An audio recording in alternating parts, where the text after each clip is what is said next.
자, 이제 7회차 두 번째 강의 이제 얼마 안 남았습니다. 이제 요거 이제 개방경제는 아마 제가 한 두 파트로 나눠서 찍을 것 같은데 이렇게 찍고 그러고 나서 마지막 최종 하나 이제 정리하면 이제 끝나요 벌써. 자, 개방경제 시작해 보도록 합시다. 우리가 지금까지 살펴봤던 건 이제 해외 경제를 중심으로 살펴봤었죠. 왜냐하면은 해외와 거래하는 모형까지 우리가 살펴보면 너무 복잡하니까. 그래서 개방 경제만 우리가 보도록 하겠습니다. 자, 개방 경제를 우리가 볼 때 제일 중요한 건 국제 수지예요. Balance of Payment라고도 해서 BOP라고도 얘기합니다. BP라고 얘기합니다. BOP 혹은 BP라고 보통 많이 표현을 해요. 자, 이렇게 국제 수지라는 게 있는데 우리가 수지라는 개념 자체가 수지 맞았다 할 때 그런 식으로 어떤 용어를 사용하냐면 뭔가 이렇게 균형을 맞춰봤을 때 훨씬 더 수익이 났을 때 수지 맞았다라고 얘기하잖아요. 그런 개념을 우리가 사용해서 그런 걸 이제 착안해 보면 국제 수지의 정의를 어떻게 표현할 수 있냐면은 내가 국제에서 거래를 어떤 활동들을 계속 해왔을 텐데 얼마만큼 수익을 냈는지를 보는 겁니다. 자, 그런데 여기 국제 수지에는 두 가지가 있어요. 정상 수지라는 친구가 있고 그 다음에 자본 수지라는 게 있어요. 자본 계정이라고 보통 얘기 많이 하는데 자본 수지라고도 얘기합니다. 자본 수지 이렇게 두 가지 개념이 있어요. 정상 수지와 자본 수지. 여기 이제 자본 수지에 금융 계정 뭐 이런 것도 포함이 되어 있어요. 근데 크게 이렇게 두 개를 보고요. 경상 수지는 뭐냐면 실질적으로 내가 상업 활동을 해서 물건을 사고 파는 거에 대한 수지를 살펴보는 거예요. 그러니까 경상 수지는 다른 말로 순수출이라고도 표현하는데, 그러니까 내가 얼마만큼 수출을 많이 해냈는지, 수출해서 수입을 뺀 만큼을 순수출이라고 표현하는데, 네, 경상 수지는 그래서 물건 자체를 사고 파함에 따른 물건과 쉽게 말해서 상품과 서비스를 가지고 우리가 판단하는 개념이고요. 그 다음에 자본 수지 같은 경우에는 자본 거래를 해서 우리가 이득을 본 그런 상황을 우리가 살펴보는 따지는 그러한 개념, 그러한 과목이 자본 수지라고 보면 돼요. 그래서 이때는 순자본 유입으로 볼까요? 유출로 볼까요? 뭐로 보고 싶어요? 유입으로 보죠. 순자본 유입 을 우리가 자본 수지로 보통 사용을 하고요. 이게 뭐냐면 C는 캐피탈이고 인플로우 그 다음에 여기는 아웃플로우. 그러니까 자본이 들어오고 나간 그 양을 빼면 이제 순자본 유입이 우리가 볼 수 있겠죠. 자, 이렇게 두 개를 합쳐면 국제 수지가 결정이 되고요. 국제 수지는 장기적으로 놓고 봤을 때 0이고 그리고 1년 단위로 봤을 때 모든 국가의 국가 수지를 다 합히면 0이 되겠죠. 안 그러면 우리가 지구 밖에 있는 어느 행성과 교류를 하고 있다는 뜻이 될 테니까 전체로 놓고 봐서는 다 0이 되겠죠. 국제 수지는 모든 국가의 국제 수지를 더하게 되면. 자, 그랬을 때 경상 수지를 뭐라 그래야지? 영향을 미치는 가장 중요한 친구가 얘예요. 환율이 이 순수출을 결정하게 돼요. 환율이 순수출에 지대한 영향을 미칩니다. 그리고 자본 수지에는 어떤 것이 영향을 미치냐면 이자율, 특히 명목 이자율, 우리 이미 다뤘지만 자본에 관련된 특히 금융, 화폐 이쪽에 관련된 건 거의 다 명목 이자율로 보기로 했으니까 명목 이자율이 지대한 영향을 미쳐요. 이거 실질 이자율에 나와 있는 거 그냥 냅둬요. 크게 차이 없으니까. 이자율.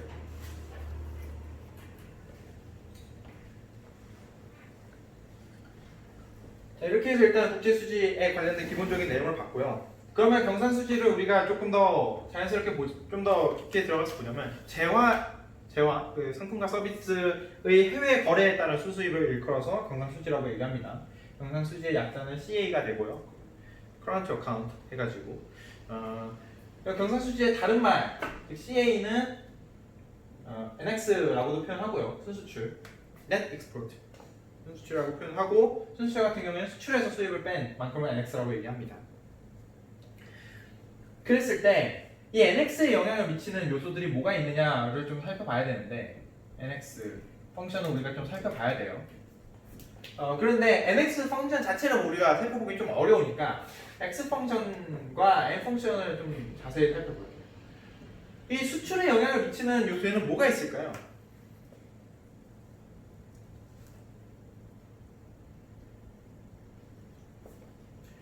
해외 국가의 소득. 우리 앞으로 이 개방 경제에 넘어오면 샵을 많이 쓸 거예요. 샵은 해외 국가의 균형이라고 보면 돼요. 해외 국가. 우리나라의 균형은 그냥 Y라고 쓸 거면 해외 국가는 Y 스타 이런 식으로 많이 쓸 거예요. 그래서 보통 이건 좀 팁인데 다른 이제 경제 그런 책들 보면 우리가 뭐 수요 공급 이렇게 쓰면 이런 식으로 쓰면 여기 막 이 스타 해가지고 이런 식으로 보통 표현하잖아요. 근데 저는 이제 스타라는 개념 자체가 이 개방 경제까지 살펴보게 되면 이거는 해외의 균형일 수도 있으니까 스타는 좀 안 쓰는 편이고 저는 일부러 이 제로 이런 식으로 보통 많이 쓰거든요. 이거는 헷갈릴 리가 없으니까. 하여튼 이건 뭐 상관없는데 약속인 거예요. 저희 앞으로 이제 개방 경제로 넘어오면 스타는 이제 해외의 상품을 혹은 해외의 균형, 해외의 무언가를 표현할 때 스타를 많이 사용합니다. 자, 당연히 수출할 때 뭐가 영향을 미치겠어요? 해외의 소득이 영향을 미치겠죠. 그러니까 우리나라가 물건을 파는 양은 해외 국가가 얼마만큼 잘 사는지, 걔네들의 소득이 얼마만큼 되는지가 궁극적으로 제일 중요한 결정 요인이 되겠죠. 이건 당연한 거고요. 자, 그리고 반면에 수입 같은 경우에는 자국의 그런 소득이 지대한 영향을 미치겠죠. 그렇죠? 얘네들은 지금 각각 양의 상승성을 가지겠죠. 그렇죠? 자, 그런데 우리가 또 한 가지를 좀 생각을 해봐야 되는 게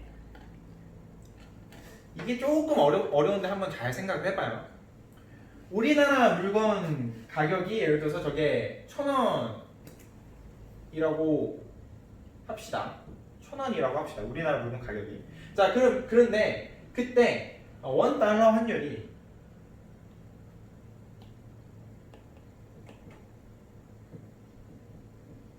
1,000원이에요. 즉 1달러당 1,000원에 우리가 거래를 할 거예요. 1달러당 1,000원에 거래를 할 거예요. 그럼 달러를 어떻게 표현해요? 1달러라고 표현할 수 있겠죠. 그쵸?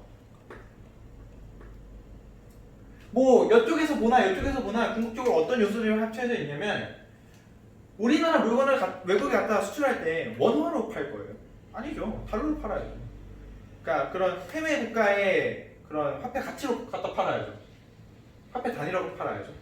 반면에 마찬가지로 수입하는 물건을 해외 그런 화폐 단위로 팔 거예요. 달러나 유로로 팔 거예요. 우리나라에 와서 원화로 팔아야죠.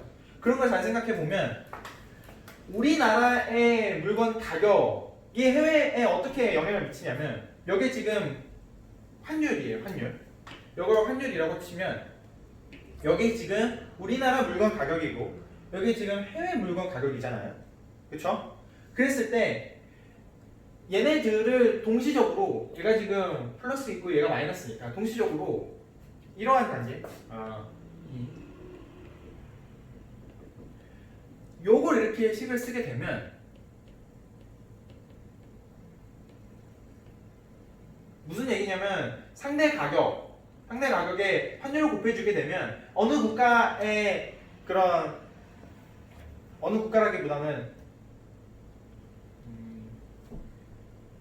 지금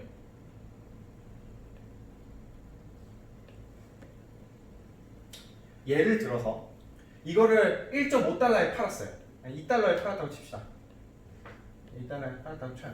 그러면 지금 상대적으로 우리나라에서의 예를 들어서 A 제품을 지금 A 제품이 있어요. A 제품이 있을 때 우리나라에서 지금 물건 팔리는 가격이 지금 1,000원인 거죠. 근데 여기서 지금 2달러로 팔린다고 쳐요. 1달러에서 2달러 가격이 올랐어요. 지금 그러면은 A 제품은 한국에서 더 싼 거예요? 미국에서 더 싼 거예요? 한국에서 훨씬 싼 거죠. 한국에서 1달러밖에 안 하는 건데 여기서는 2달러 한 거니까. 그러니까 이거 지금 물건의 상대 가격을 의미하는 거고, 상대 가격의 환율을 곱해주게 되면 이 교환 가치까지 우리가 환산할 수 있기 때문에 우리나라 가격으로 환율 가격을 나눠준 이게 정확하게 부르는 명칭은 없는데 화폐 단위를 맞춰준 상대 가격이라고 칠게요. 지금부터 앞으로 그렇게 명명을 하겠습니다. 그렇게 되면 요것도 수출과 수입에 영향을 미치겠죠. 지금 보면 왜냐면은 봐봐요. 만약에 원래 물가 자체가 2달러인 물가인데 내 물건이 지금 1달러에 갖다 팔릴 거잖아요. 그러니까 아니 다시 자 2달러가 아니라 이제 A 제품과 유사한 제품들을 요 해외 국가에선 다 2달러에 판다고 칩시다. 그런데 우리나라는 지금 1달러에 갖다 파는 거죠. 그렇게 되면 우리나라의 물건 자체는 지금 싼 거죠. 그쵸? 그러면 우리나라 제품이 더 많이 팔리겠죠. 그쵸? 그렇기 때문에 우리나라 물건 가격으로 이렇게 나누게 되면 궁극적으로 얘가 올라가면 올라갈수록 환율이 올라가면 올라갈수록 이 이쪽에서 판단되는 그 상대의 가치가 낮아지기 때문에 그걸 좀 이따 할 거예요. 낮아지게 되거든요. 낮아지기 때문에 수출이 더 잘 될 수밖에 없고 이 환율이 올라가게 되면 좀 이따 할 겁니다. 그거에 대해서는 지금 좀 어려우니까 지금 접근을 할 수가 없는데 수입은 환율이 올라가면 당연히 더 적게 되어요. 그런 관계들이 있기 때문에 이 세 개가 궁극적으로 이 순수출에 영향을 미치게 될 거고 그래서 정확하게는 이거 없애도 돼요. 그냥 이만 해도 뭐 상관없습니다. 이만 해도 상관이 없습니다. 그리고 이렇게 있을 때 궁극적으로 수출 자체는 환율이 높으면 많아지고 수출의 양이 많아지게 되고 수입하게 되면 환율이 높아질 때 수입 양은 줄어들기 때문에 양의 상관관계를 가지게 되고요. 당연히 얘는 음의 상관관계고 얘는 플러스의 상관관계겠죠. 왜냐하면 내 국민소득, 우리나라 국민소득이 올라가면 수입이 높아지게 될 거고 해외 국민소득이 올라가게 되면 수출이 많아지게 될 테니까 얘네들의 음의 상관관계, 얘는 양의 상관관계를 가지게 될 거예요. 네. 근데 이러한 개념을 좀 이따 사용해서 또 설명해 보겠습니다. 지금 조금 어려웠으니까 조금 이따가 다시 한번 어차피 환율할 때 또 설명해야 되는 거여서 자 그리고 자본수지 같은 경우에 이제 넘어와서 자본의 해외 거래에 따른 순수입을 일컬어서 자본수지라고 얘기합니다. 지금 우리가 따져보고 싶은 거는 순자본 유입이고요. 거기 또 유출이라 적혀져 있는 유입이에요. 순자본 유입, 인플로우니까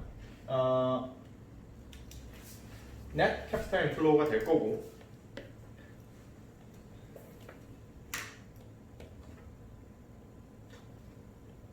자 net capital inflow에서 capital inflow 자 자본이 들어왔어요. 자본이 들어온 거는 물건을 내가 팔았으니까 자본이 들어오겠죠. 그쵸? 물건을 팔았으니까. 그리고 혹은 내가 돈을 빌렸거나 그랬을 때 자본이 들어오겠죠. 캐피탈 인플로우 같은 경우. 반면에 캐피탈 아웃플로우는 내가 해외에서 물건을 샀거나 혹은 내가 돈을 빌려주게 되면 내 자본이 밖으로 나가겠죠. 네, 그랬을 때 캐피탈 아웃플로우가 생깁니다. 자, 그랬을 때 얘는 좀 이따 할 건데 NCI는 궁극적으로 이자율의 관계에 따라서 움직이게 되어요. 근데 이걸 어떻게 우리가 살펴볼 거냐면 좀 이따 살펴볼 건데 이자율이 우리나라 이자율이 높아지게 되면 국내 이자율이 높아지게 되면 해외 자본들이 우리나라에 들어오면 수익률이 더 높아지니까 우리나라로 들어오겠죠 자본들이. 그쵸? 반면에 해외의 이자율이 높아지게 되면 해외의 금융상품의 수익률이 더 높아지기 때문에 자본들이 다 해외로 빠져나가겠죠. 그쵸? 그렇기 때문에 우리나라 이자율이 높아지게 되면 우리나라의 순자본 유입이 늘어나게 되어요. 그리고 반면에 해외의 이자율이 올라가게 되면 우리나라의 상품 가치가 그 화폐 그 금융 상품의 수익성이 떨어지기 때문에 다 아웃플로우 다 이제 자본이 나가게 되어요. 그렇기 때문에 음해적 상당 능력을 가지게 됩니다. 우리나라의 NCI와는 이런 원리 때문에 우리나라가 미국 금리보다 더 낮게 형성하는 거예요. 왜냐하면은 우리나라가 훨씬 미국보다 불안정한 건 팩트인데, 왜냐하면 경제 성장이 미국보다는 더 작은 규모를 가지고 있으니까. 그런데 미국 금리가 우리나라보다 높게 되면 우리나라는 경제 성장도 없는데 2절까지 낮게 되면 수익성이 없으니까. 그래서 우리나라는 이런 원리들 때문에 금리 해외 자본들을 계속 보유하고 있어야 되니까, 특히 이런 걸 IMF 때 많이 느꼈고, 그렇기 때문에 이자를 미국 금리보다 높일 수밖에 없는 원리가 이런 곳에 있다고 보면 돼요. 좀 이따 다 할 겁니다. 근데 일단 기본적인 플로우 자체는 이렇게 흘러간다고 보면 될 것 같아요. 여기까지 일단 정리가 됐죠. 기본적인 흐름 자체가 국제 수지는 경상 수지와 자본 수지의 관계로 이루어져 있고, 그리고 경상 수지 같은 경우는 제일 영향을 많이 미치는 애가 환율이고, 자본 수지 같은 경우에는 제일 영향을 많이 받는 애가 이자율이더라라는 겁니다. 자, 그러면 경상 수지를 잠깐 짧게 하고 그러고 나서 다음에 이제 환율을 넘어가도록 할게요. 자, 경상 수지 보면 우리가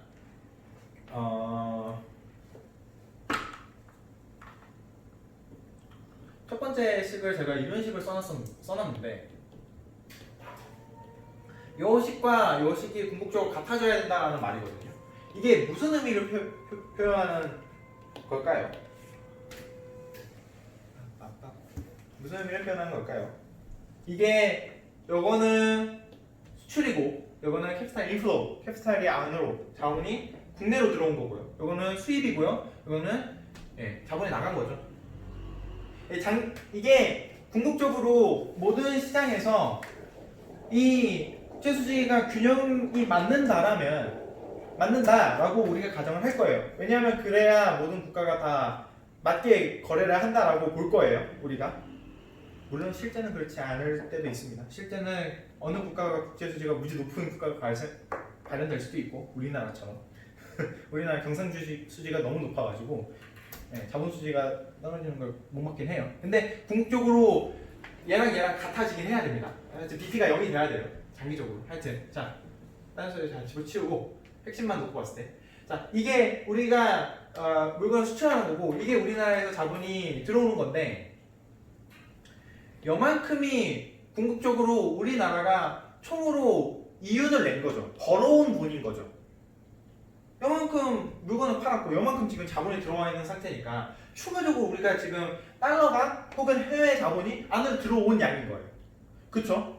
그리고 요거는 우리가 지금 물건을 갖다 판 거고, 요거는 자본이 나간 거니까 요건 지금 우리나라에 있던 그런 총 자산이 밖으로 나간 거죠. 이 양이 같아져야죠. 그래야 그 국가가 적자가 안 나죠. 어떤 논리인지 알겠어요? 그러니까 예를 들어서 벌어온 게 10,000원이면 쓴 걸 10,000원만큼 써야지, 여기를 20,000원, 30,000원 쓰면 적자가 나잖아요. 국가가. 국가 부도가 날 테니까. 그러니까 얘랑 얘가 궁극적으로 같아져야 된다는 거죠. 이만큼의 벌어온 거고 이만큼이 갖다 쓴 거니까. 벌어온 거랑 갖다 쓴 게 같아야 되잖아요. 그렇기 때문에 이게 같아져야 되고, 이거를 거꾸로 치자면 요거랑 같아져야 된다는 거고요. 궁극적으로 NC5가 같아져야 돼요. NCI가 아니라 NC5가 궁극적으로 같아져야 돼요. 그러니까 요 결론을 일단 이해했어요. 우리 집에 갖다 번 돈이 10,000원이에요. 그러면 쓴 돈도 10,000원을 써야죠. 그게 궁극적으로 같아야죠. 10,000원 벌었는데 20,000원 쓸 수가 없잖아요. 그렇죠? 그렇기 때문에 같아져야 된다는 건데, 이 식을 변형하면은 여러 가지 식이 발생해요. 우리나라의 순수출이 순자본 유출과 같아지게 돼요. 궁극적으로 균형 자체가. 이게 어떤 논리냐면, 우리나라에서 수출을 하고 그만큼 어떤 부분만큼 수입을 뺐어요. 그 총량이 우리나라에서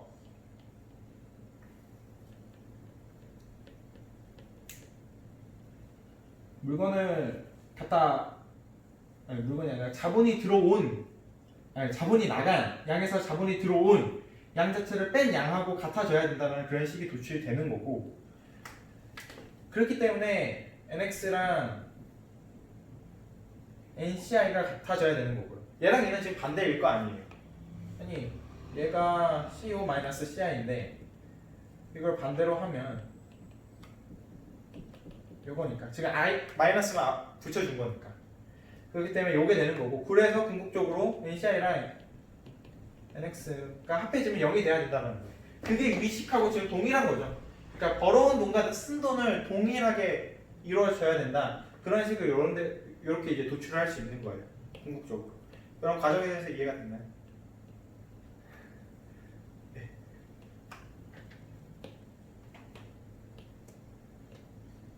그러니까 그래서 국제수지가 궁극적 장기에 0이 돼야 된다. 뭐 그런 겁니다. 물론 0이 아닌 데도 있어요. 0이 아닐 때가 있어요.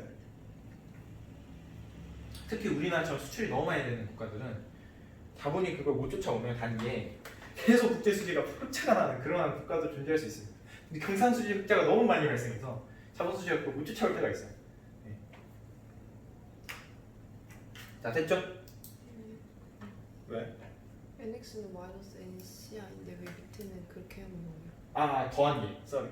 더한 게. 그러니까 얘네들을 합하면 궁극적으로 0이 돼야 돼. 그럼 쏘리. 자, 여기까지 일단 정리가 됐죠? 자, 그러면 이걸 가지고 우리가 또 어떤 식으로도 볼 수 있냐면 이런 식이 있었어요. 이런 식이 있었는데 우리가 여기에 nx를 포함하기로 했었죠.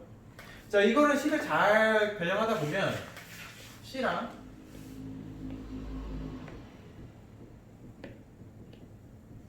여기 있었고 여기 i고 그 다음에 이제 원래는 nx가 없었는데 nx가 생겼기 때문에 여기 nx가 와야 돼요. 그럼 이게 지금 국가 전체의 저축이 되는 거고 네이션 세이빙이 되는 거고 그게 국가 전체의 저축은 투자와 순수출로 이루어져 있다는 거죠. 언제? 개방 경제에서.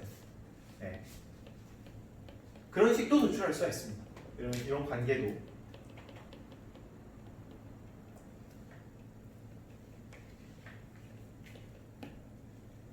투자와 순수출의 관계로 도출할 수도 있고요. 이런 데서 이제 어디까지 또 하나가 갈 수 있냐면 만약에 우리가 이 G를 늘리는 정책을 시행했다고 칩시다. 그럼 지금 국가 전체의 세이빙은 줄어들게 되겠죠. 그쵸? 자, 그렇게 됐을 때 얘가 줄어들게 되면 얘도 줄어들게 되어요. 얘가 줄어들면 얘가 만약에 고정이라면 얘가 그대로 고정되어 있다고 우리가 그냥 가정을 하면 얘가 줄면 얘가 줄어들어야 되거든요.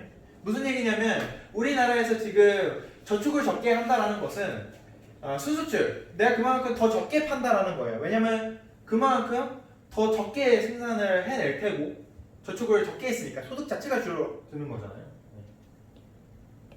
소비 자체를 많이 하는 거니까 궁극적으로 우리나라에서 해외 물품을 더 많이 산다 뭐 이런 식으로 해석해도 되고요. 그렇기 때문에 NX까지 떨어지게 됩니다. 만약에 이런 식으로 되면 이러한 현상을 가지고 재정 적자가 벌어지고 그와 동시에 NX 이 경상수지에도 적자가 생겼다고 해서 이러한 현상을 쌍둥이 적자라고 보통 표현을 합니다. 됐죠?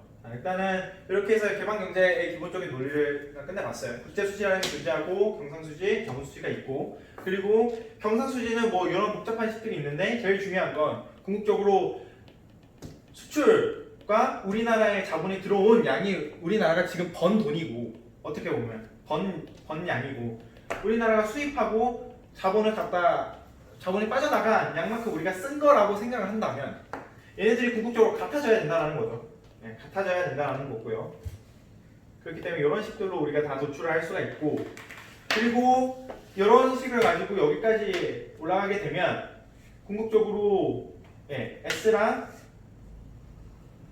국가 전체의 저축이랑 투자와 순수출이 더해진 양이 국가 전체의 저축이다라는 식까지 도출을 했어요. 그래서 이러한 경우를 쌍둥이 적자다. 재정 적자가 벌어지게 되면 개방 경제상에선 경상수지도 적자가 일어날 수 있다라는 게 쌍둥이 적자의 기본적인 논리입니다.